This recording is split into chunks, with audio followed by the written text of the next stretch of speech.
Hey everyone, welcome to Brain by Technologies.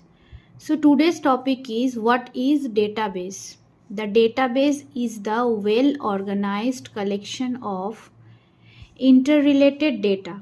What is interrelated data? Means which is correlate with one data to another data that can be easily accessed, retrieved and stored for any future use.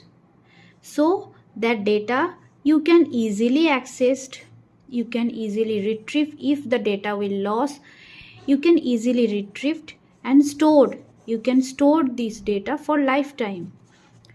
So the database are created, administered and managed by using any DBMS. So already we told about the DBMS, database management system software, such as MySQL, which is a type of RDBMS, means that is relational database management system, which you have a table format, row and column.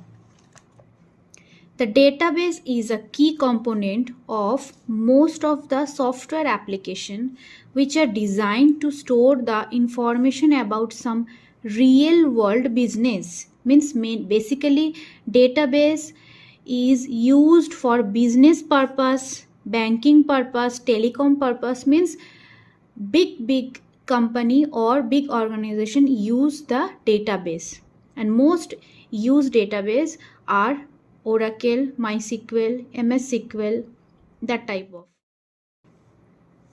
And these entities such as employee database, customer database, student database. So the data can be employee database, customer database, student database. It can be variant type of database. You can access, you can retrieve and you can store.